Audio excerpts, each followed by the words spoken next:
चक्रों की चर्चा चल रही थी। एक एक चक्र को हम समझ रहे थे। 3 चक्र हम समझ चुके थे। आज हम चौथे नंबर के चक्र को समझेंगे। चौथे नंबर का जो चक्र है वो है हृदय चक्र। अनाहत चक्र भी इसको कहते हैं। हार्ट चक्र भी इसको कहते हैं। ठीक है। तो ये जो चक्र है, ये चौथे नंबर का हमारा चक्र है। और ये जो चक्र है ये, क्योंकि नीचे के 3 हमने बताए थे ये भौतिक जीवन को लिए हुए होते हैं, और ऊपर के जो 3 चक्र होते हैं वो आध्यात्मिक जीवन को लिए हुए होते हैं। तो ये जो चक्र है ये एक सेतु का काम करता है। जैसे सेतु सेतु होता है, एक ब्रिज होता है जो 2 चीजों को जोड़ता है, या 2 नदी के किनारों को जोड़ता है, एक ब्रिज, एक सेतु। इसी प्रकार से ये चक्र है जो भौतिक और आध्यात्मिक, जो सेतु है, जो नदियां हैं, उन दोनों को, जो ऊर्जा है, उनके संगम का ये स्थान है हमारा हृदय चक्र। और क्योंकि एक संतुलन बनाता है ये चक्र, यानी कि भौतिकता में और आध्यात्मिक जीवन में एक संतुलन बनाता है ये चक्र। अगर ये चक्र हमारा डिसबैलेंस होता है तो हमारे क्या कहते हैं, असंतुलित हमारी चीजें हो जाती हैं। साथ ही साथ क्योंकि हृदय है, दिल है, तो ये भावनाओं का समावेश भी यहाँ पर बहुत ज्यादा होता है। तो भावनाओं को संतुलित करने में भी ये चक्र का विशेष हाथ होता है। साथ ही साथ क्योंकि भावनाएं किससे जुड़ी हुई है, हमारे रिश्तों से जुड़ी हुई होती हैं। तो जो हमारे रिश्ते नाते होते हैं उनको भी स्वस्थ रूप से, जो रिश्ते बनते हैं हमारे, उनके लिए भी ये चक्र ही जिम्मेदार होता है। अगर ये चक्र डिसबैलेंस होता है तो हमारे जो रिश्ते हैं वह भी अच्छे से नहीं चल पाते। ठीक है।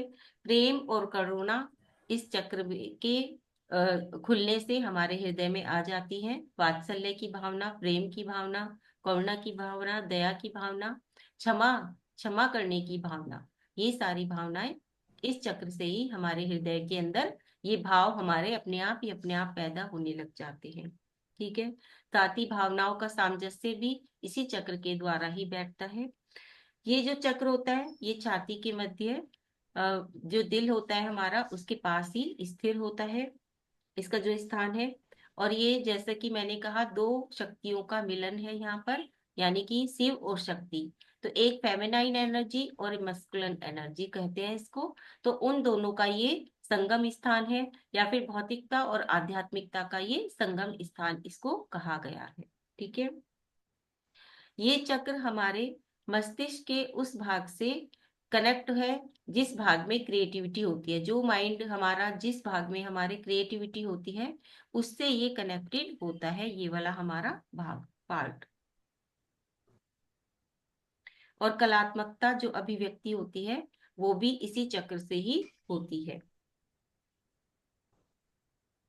साथ ही साथ तंत्र साधना में जो जितनी भी चीजें होती है, तंत्र साधना जो करी जाती है वो भी इस चक्र के माध्यम से ही करी जाती है। और ये जो चक्र है ये सभी सिद्धि रिद्धि हमें देने वाला चक्र होता है, यानी कि हमारी मनोवांछित चीजों को देने वाला भी ये ही चक्र होता है। जो हम, जब इस चक्र की हम साधना करते हैं तो उसके बाद हम जो अपने, हमारे मन में जो भी इच्छा आती है उसे पूरी करने में भी ये चक्र हमारी सहायता करता है। जितनी भी सिद्धियां प्राप्त होती है हमें, वो हमें इस चक्र से ही मिलती है। जैसे हमारे धर्म में भी है, वह उसमें भी क्या है, सबसे ज्यादा यही ध्यान लगाने के लिए कहा गया है कि अपने हृदय चक्र पर ध्यान लगाओ, उसके अंदर कमल आसन पर प्रभु को विराजमान कर और नासा दृष्टि रखते हुए वहां पर ध्यान लगाओ। ठीक है। तो उसी से ही हम अपनी आत्मा को पा सकते हैं। अपनी आत्मा से परमात्मा बनने की कला भी हमारे इसी हृदय चक्र के अंदर से होकर ही गुजरती है, यानी कि यहीं पर ध्यान लगाने से ही हम अपने कर्मों का नाश कर पाते हैं, अपने कर्मों को उन आत्मा से अलग कर पाते हैं, और फिर परमात्मा बनने की ओर हम चल पड़ते हैं। ठीक है। तो इस प्रकार से ये जो चक्र है बहुत इंपॉर्टेंट चक्र होता है। साथ ही साथ इस चक्र के, जब ये बैलेंस में रहता है या ये चक्र जब ओपन होना शुरू होता है, आवाज आ रही है मेरी रेणु जी? अरे, ठीक है।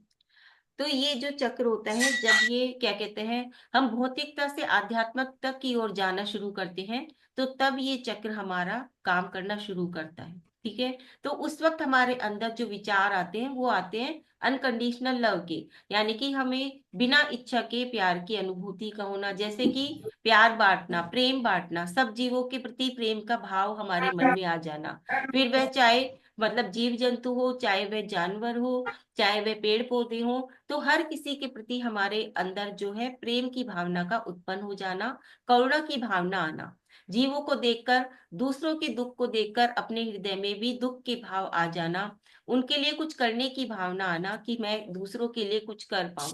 तो इस तरह के जब भाव हमारे अंदर मन में जगने लग जाते हैं, तो इसका मतलब है कि हम भौतिकता से अब आध्यात्मिकता की ओर हम जाना शुरू हो गए हैं।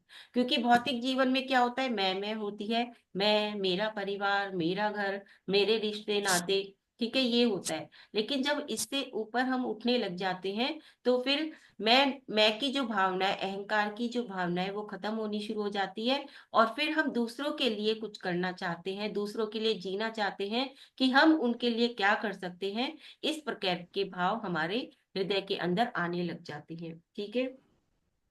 सहानुभूति होने लग जाती है, दूसरों का दर्द हमें महसूस होने लग जाता है।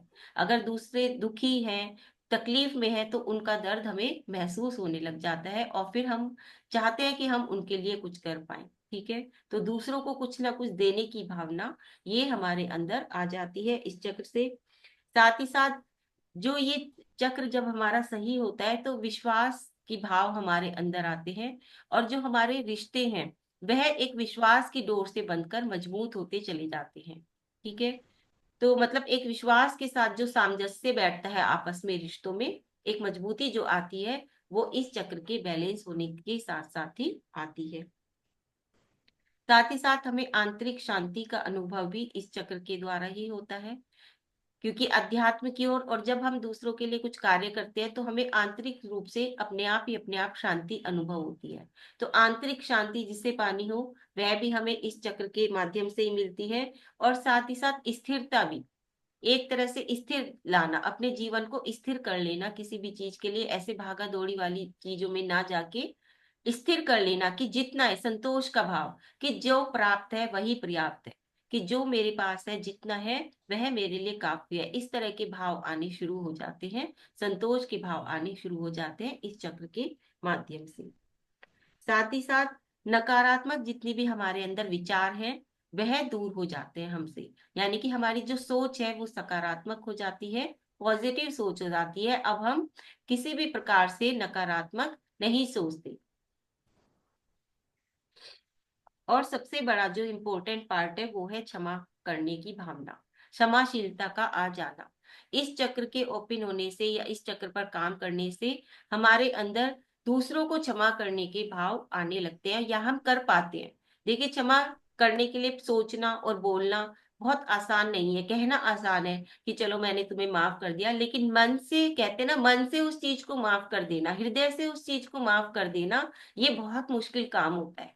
कभी करके देखिए, नहीं हो पाता। हम आज कर लेंगे, लेकिन 10 दिन बाद फिर से हमें वो बात याद आ जाएगी, फिर से हमारे मन में उनके प्रति कोई ना कोई भाव आ जाएगा, इस तरह से होता है। तो इसका मतलब अभी हमने सिर्फ ऊपरी तौर से माफ किया है, अपने हृदय से उनको माफ नहीं किया है। ठीक है। तो जब भी ये चक्र पर हम काम करते हैं, तो हमारे अंदर जो सबसे प्रबल जो चीज आती है वो है क्षमा करने की भावना।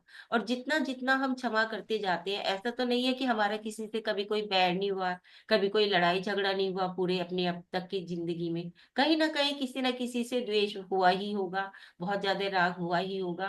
तो हम जब उसमें उस चीज को क्षमा करने का प्रयास करते हैं, माफ करने की कोशिश करते हैं, तो तब हमारे ये चक्र क्या है, काम करना शुरू करता है। ठीक है। तो सबसे बड़ा जो इसके अंदर जो भाव है, वह है क्षमा का भाव, यानी कि दूसरों को क्षमा करने का भाव, और वो भी हृदय से, कहते हैं ना, ऊपरी मन से नहीं, पूरे हृदय से किसी को माफ करो। ये चीजें हम अक्सर सुनते हैं, तो वो यही है। तो क्षमा करने के भाव हमारे इसके अंदर आ जाते हैं। ठीक है। अब इसके अगर ये हमारा बंद रहता है, तो इसके क्या क्या लक्षण होते हैं। तो इसके, जब हमारा ये बंद रहता है या काम नहीं करता, असंतुलित होता है हमारा हृदय चक्र, तो उस वक्त हम अकेले रहना ज्यादा पसंद करते हैं, यानी कि अकेलापन महसूस करते हैं। 10 लोगों के बीच में बैठे हुए भी हम अकेलापन महसूस करते हैं। ठीक है। तो ये होता है। और क्या, भरोसा ना करना, यानी कि हम दूसरे लोगों पर भरोसा नहीं कर पाते जल्दी से, विश्वास की कमी आ जाती है।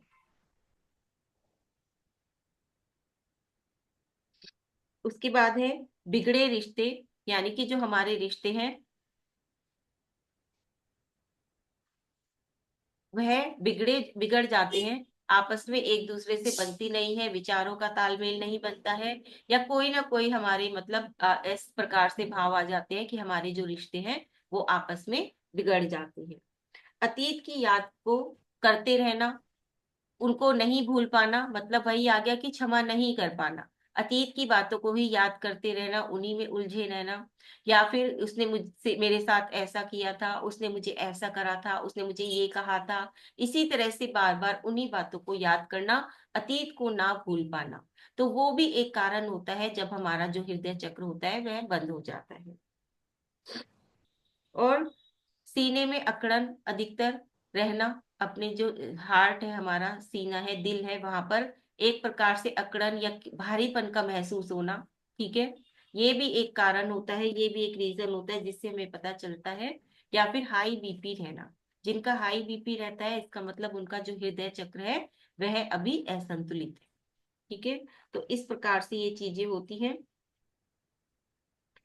साथ ही साथ इसमें कहा जाता है कि जो हम मन से सोचते हैं वही चीजें वापस हमारी मतलब मैनिफेस्ट होनी शुरू हो जाती है। जो हम अपने दिल में सोच लेते हैं, जो हमारे भाव होते हैं, वही क्या होते हैं, वही चीजें पलटकर हमारे पास आती हैं। तो जैसे रखते हैं हम भाव, वैसे ही हमारा आगे का जीवन होता चला जाता है।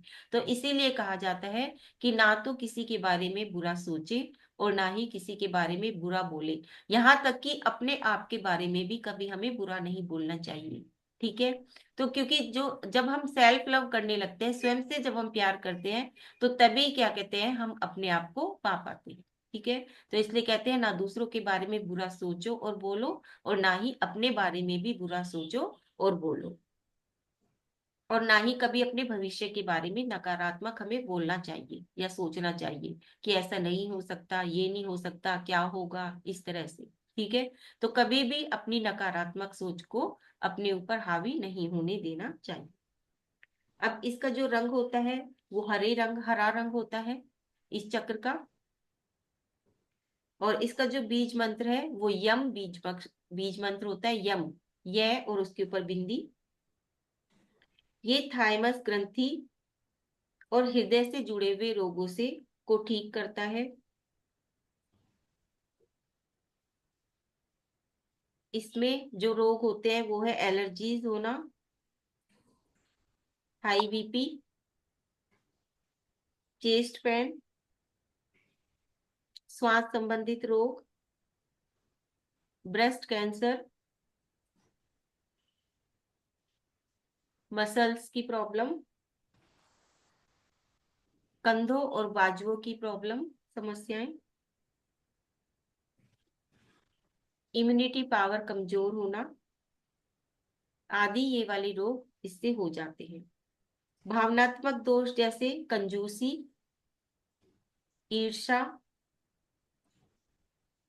कटु व कठोर वचन बोलना, हिंसा, कुतर्क, मोह, अहंकार, चिंता और निराशा, इस तरह के भावों की अधिकता होना हमारे अंदर। थोड़ा बहुत तो चल जाता है, लेकिन बहुत ज्यादा होना कि हमें हर किसी से ईर्ष्या होने लग जाए, हमेशा छोटी छोटी बातों पे हम अहंकार करने लग जाए, कटु वचन बोलने लग जाए। ठीक है, तो जब जिस इन भावों की अगर अधिकता है तो इसका मतलब हमारा अभी जो हार्ट चक्र है वह असंतुलित है। ठीक है,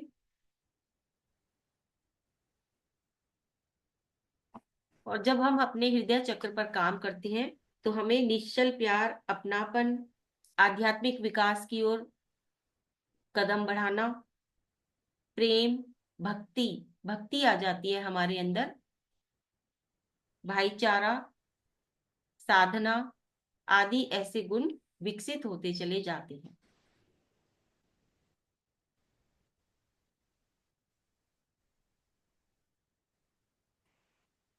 ठीक है, अब ये जो चक्र है इसका स्थान मैंने बता ही दिया, छाती के मध्य में। इसकी जो पंखुड़ी होती है वो 12 पंखुड़ी होती है। 12 पंखुड़ी का ये चक्र होता है। इसका तत्व वायु होता है। दिन सोमवार। रेणु जी आवाज आ रही है मेरी? मुझे लग रहा है मेरा नेट हाँ बहुत जी हाँ। डिस्टर्ब कर हो रहा है। नहीं, सभी आ रही है आवाज। ठीक है। इसकी जो पंखुड़ी है वो 12 होती है। तत्व वायु। दिन सोमवार। ग्रह चंद्र। गृह स्वामी श्री चंद्र प्रभु स्वामी। रतन मोती या पन्ना, दोनों कर सकते हैं आप, मोती या पन्ना। बीज मंत्र यम। कौन सा चक्र? हृदय चक्र। ग्रंथि थायमस ग्लैंड। हीलिंग नंबर है 741। 741 हीलिंग नंबर है। इस चक्र का अर्थ है ब्रिज, मतलब सेतु का काम करता है, और हमारी जो आध्यात्मिक आकांक्षाएं हैं, हमारी जो मनोवांछित चीजें हैं उन्हें पूरी करता है, सिद्धि प्रकार प्रदान करता है। फल में हरे फल व सब्जियां सभी आ जाएंगे, हरे रंग के जितने भी फल और सब्जियां हैं हरे, वह सभी आ जाएंगे।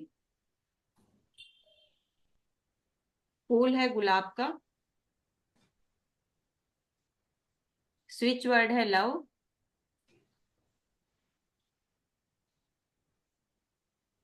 शारीरिक रोग में फेफड़ों का संक्रमण, जो फेफड़ों में पानी भर जाना या इस तरह का जितनी भी प्रॉब्लम्स है फेफड़ों की, वो, और हृदय के रोग, हार्ट अटैक आदि, जितने भी हार्ट की प्रॉब्लम्स है, और हाई बीपी। भावनात्मक में जलन, प्रतिशोध की भावना, घृणा, इस तरह से ये सब आ जाएंगे। इसका जो प्रतीक है वो है फ्लेम। फ्लेम एक तरह से एक चिन्ह होता है, जैसे दिए की लो होती है ना, उस तरह से होता है। ऊपर बिल्कुल रेड रेड और बीच में क्या कहते हैं, येलो कलर का। तो ये एक ऊर्जा का प्रतीक है, यानी कि अब ऊर्जा आपके ऊपर की ओर उठना शुरू हो गई है। इस तरह से ये हम अपने हृदय चक्र पे जब इस सिंबल को सोचते हैं, तो वहां से एक ऊर्जा होती है, जैसे दिए की लो होती है और उसमें एक ऊर्जा का अनुभव होता है, बिल्कुल इसी तरह से। आप लोग सर्च करेंगे आपको ये सिंबल मिल जाएगा, फ्लेम सर्च करेंगे उसकी इमेज आपको दिख जाएगा आराम से। ठीक है, येलो कलर का, जैसे दिए की लो होती है इस तरह से होता है। इसका जो वाद्य यंत्र है वो है तबला। संगीत नोट है माँ। इसकी जो भावना है वो है आई लव, मैं प्रेम हूं। या फिर ये भी बोल सकते हैं I am open to unconditional love.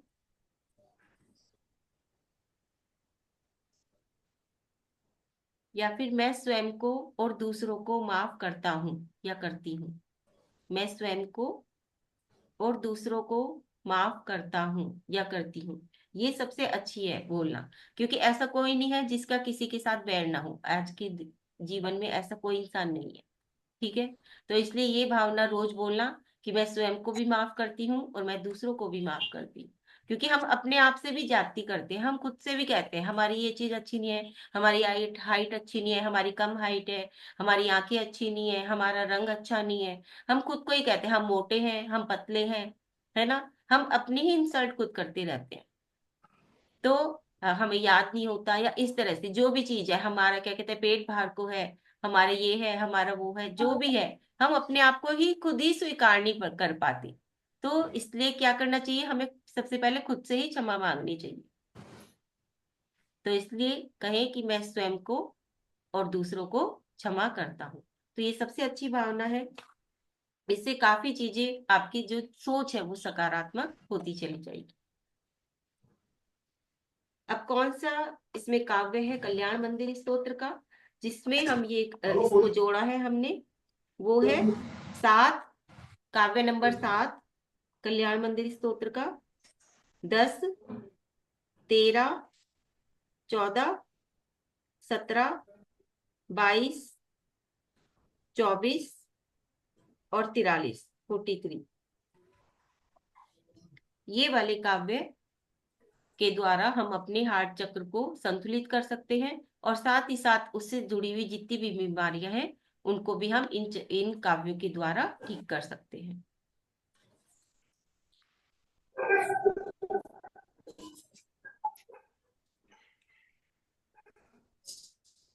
ठीक है, तो इस तरह से ये थोड़ी सी जानकारी हुई हृदय चक्र के विषय में। अब अगर किसी को कुछ पूछना है तो पूछ सकते हैं।